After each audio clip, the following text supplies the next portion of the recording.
Je vous souhaite une très bonne journée.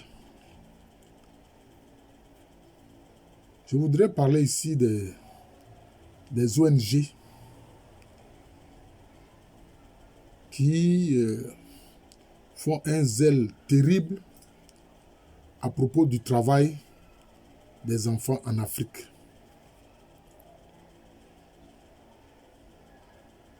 Il n'y a pas de doute, derrière ces ONG, il y a des puissances qui sont dissimulées, qui ne veulent pas du tout le bien de l'Afrique et des Africains. En fait, c'est de ça qu'il s'agit. Et je vais expliquer en quoi. Un planteur, quelqu'un qui est un planteur, son fils ou sa fille est supposé être son héritier ou son héritière. N'a-t-il pas le droit d'envoyer son fils ou sa fille dans ses plantations pour que ces enfants-là voient le travail qui s'y fait et comment c'est fait? D'ailleurs, en Afrique, c'est surtout par l'observation qu'on apprend, surtout par l'observation. Mais dès que c'est fait, ces ONG commencent à crier. Oh, ce monsieur-là, il pratique le travail des enfants. J'ose parler ainsi. Il pratique le travail des enfants. Et quelquefois, des gens même sont mis en prison pour ça. Mais comment on peut transmettre notre savoir-faire à nos enfants s'ils ne voient pas dans le lieu où nous travaillons comment le travail se fait? Ça ne fait pas sérieux. Bon, je ne sais pas. Regardez par exemple la façon dont on joue le tambour. Bon, jouer le tambour, c'est-à-dire, oui, c'est ça, la façon dont on joue les tambours en Afrique. Notamment ce qu'on appelle les tambours parleurs. Le grand tambour et puis les tambours jumelés. Appelé à Toumblan chez les Agnis et puis appelé à Tumpan chez les Achantis. Mais les enfants, on les amène à jouer, à apprendre à jouer. Pour que ce savoir-là ne se perde pas. Parce que ces textes tambourinés-là sont des textes historiques, des poèmes, des textes historiques, etc. Et qui retracent l'histoire de nos ancêtres. Vous comprenez?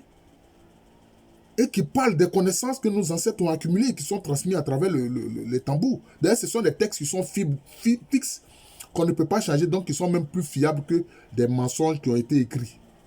Pour ne pas dire transcrits. C'est ça le problème.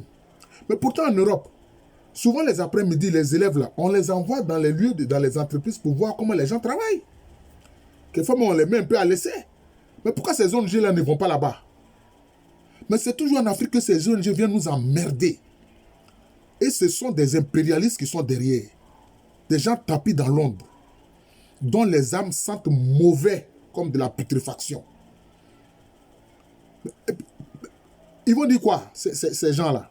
En Europe, qu'est-ce qui s'est passé? Mais qu'ils lisent simplement même le livre de Germinal. Le livre Germinal d'Émile Zola, qu'ils lisent ça, ils vont voir.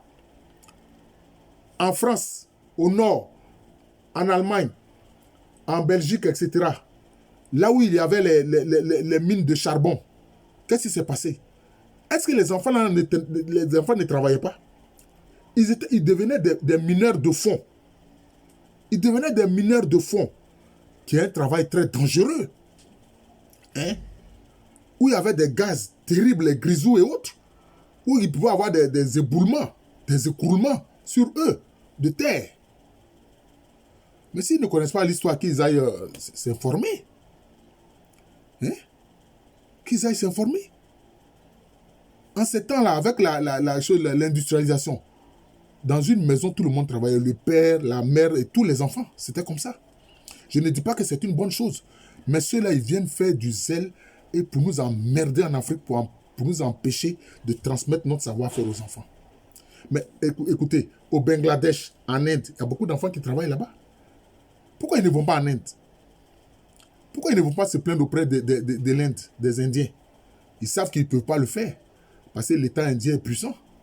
C'est un État qui a 1,4 milliard de consommateurs. Et si vous les emmerdez, c'est fini. Ils vont rejeter vos produits qui viennent d'Europe et des États-Unis et autres là. Comme en Afrique, nous sommes faibles, alors ils nous emmerdent. C'est parce que nous sommes faibles.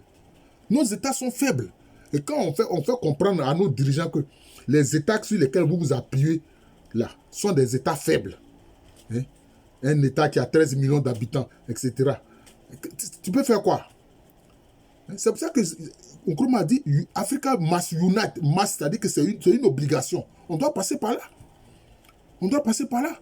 Pour que ces impérialistes arrêtent de nous amener à travers des ONG qui sont dirigées par des nègres de maison. Par des nègres de maison qui viennent parler du travail des enfants.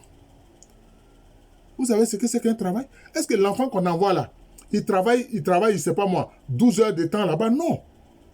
C'est un apprentissage. C'est un apprentissage. Un père qui est un maçon peut envoyer son fils le jour où il ne va pas à l'école. Hein? Le week-end où il ne va pas à l'école pour que son fils voit comment il travaille. C'est la moindre des choses. Hein? C'est la moindre des choses. Moi, quand j'étais enfant, je me souviens. Hein? Mon oncle a bâti beaucoup de maisons à Adjeké. Mais les week-ends, on partait, on mélangeait comme on mélange le sable, le ciment et autres là. Je sais le faire parce que je l'ai appris quand j'étais enfant. Hein? Je l'ai appris quand j'étais enfant.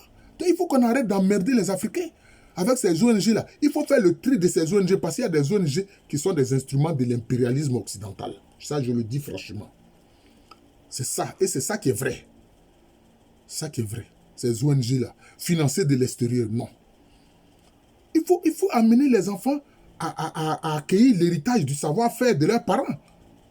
Sinon, comment on va transmettre notre savoir-faire? On va faire venir des ouvriers de l'extérieur.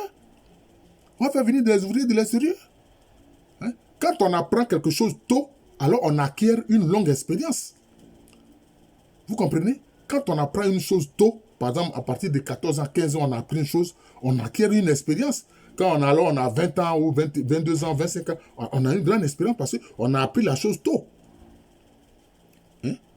Pourquoi est-ce qu'ils ne parlent pas des enfants soldats? Là, ils s'en foutent de ça. Parce que quelquefois, même, ils les utilisent. D'ailleurs, on a vu l'attaque du 25 là, avril là, 2026 là, maintenant là même, contre le Mali là. Mais les terroristes qui sont venus là, il y avait plein d'enfants de 14, 15 ans, 16 ans qui étaient parmi ces terroristes et qui malheureusement ont été tués. Ces gens qui les ont envoyés là, pourquoi vous ne vous en prenez pas eux? Parce que ce sont des puissances qui sont derrière qui font ça, qui utilisent des enfants pour faire la guerre. Là, vous ne parlez pas de ça. Bande de dégénérés que vous êtes.